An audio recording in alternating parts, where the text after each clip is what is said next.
Saan punta? Saan punta? Hi!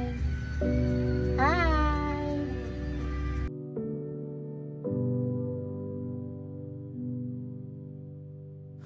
Hello guys! Isang magandang araw na naman po sa inyong lahat. Tayo po mamasyal sa Perth Zoo.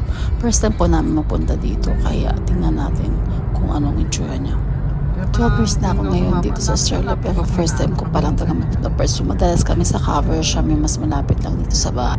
Super excited yung mga bata nung sinabi ko punta kami sa Perth Zoo. Dapat nung Father's Day pa ito kaso masama talaga ang panahon, kaya sabi ko ngayong araw na lang ang perfect timing na pamasyal. Sayang nga may promo nung during the Father's Day dito na free yung father. Use the second line from the left. Kaya dapat 3 lang ang babayad ako, pero ngayon magbabayad ako ulit para kay Jojo. At ngayon, andito na kami. Nag-park kami sa medyo malayo kasi walang parking doon sa medyo malapit sa zoo eh. Kaya sa park muna kami. Guys, punta tayo ngayon sa Perth Zoo. Yan. At yan, naglalakad na kami papunta doon sa Perth Zoo. Makikita mo dito ang mga big animals like zebra, giraffe, elephant, and lion and tiger. Buti na lang maganda ang panahon at hindi umulan kahit medyo cloudy siya, pero buti hindi talaga umulan, kaya talagang napaka perfect timing na mamasyal dito sa zoo. Eto, malapit na kami sa entrance at ngayon makikita ang pinakamalaking gorilla sa labas at may mga animals na lion, tiger, and elephant na naka-display. Matagal na din pala itong Perth Zoo, na sa 125 years na din pala sila, kaya talagang memorable itong pamamasyal. So, dito tayo ngayon sa Perth Zoo, pasyal. I-check na namin yung mapa kung saan magandang unang puntahan. So, kaya, yun, i-check ng mga boy. At dito sa loob, makikita mo yung kangaroo at giraffe na nasa harapan nila. Tuwan-tuwa si Jonas na makita yung kangaroo, pero akala niya totoo na talaga yun. Sabi ko mamaya, andun yung totoong kangaroo.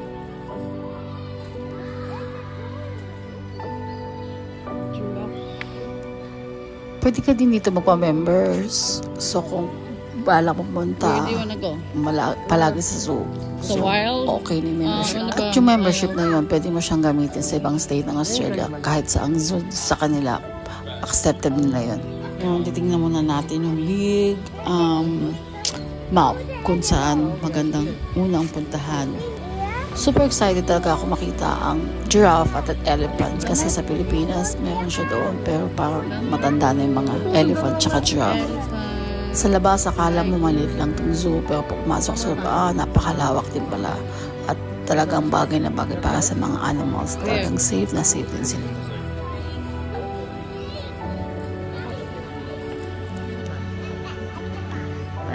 Nandito naman tayo sa may mga penguin. Maliliit lang yung mga penguin. Tapos medyo shy sila magpakita. Pero nakakatuwa din. Talaga napakalinaw ng tubig. Enjoy na enjoy sila mag-swimming. Tinatry ko silang videohan na mas malapit. Pero nagtatago talaga sila.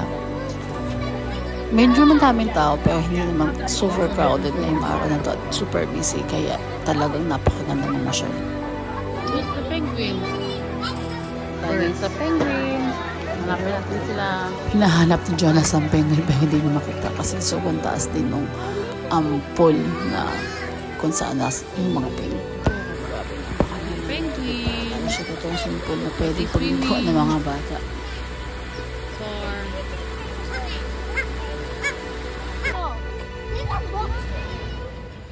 Na makikita nyo ang black sand. Ito ang symbol ng Western Australia sa flag.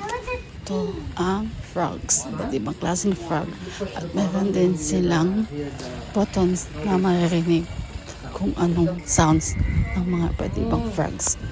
At si Jonas ay nagagalit sa kanyang kuya kasi gusto niya siya ang pipindot ng mga buttons. At dito sa side na to, dito yung mga black swan, mga ibang ducks, and iba't ibang mga birds din. Nagulat kami na super lawak din pala talaga ng Perth Zoo at madami ka din talaga makikita mga animals at talagang nakaka-enjoy mo masyad.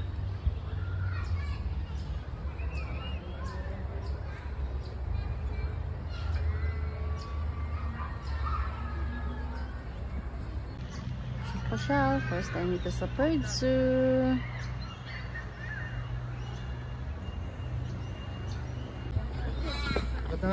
At ito naman po ang malaking aquarium na may barramundi.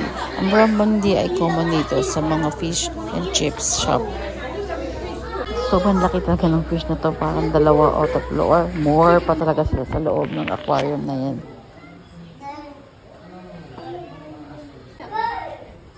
Tuwang-tuwa si Jonas at ngayon pupunta kami sa may crocodile. So titignan natin kung gaano talaga kalaki ang crocodile dito. Yun yung crocodile, medyo malayo siya pero taga kung makikita mo siya sa malapitan, napakalaki niya. At medyo taga nakakatakot kaya si Jonas ayaw nang lumapit kasi natatakot siya. He's doing sunbathing. Can you see? I'll show you. That's a crocodile. Apex predator. Oh, because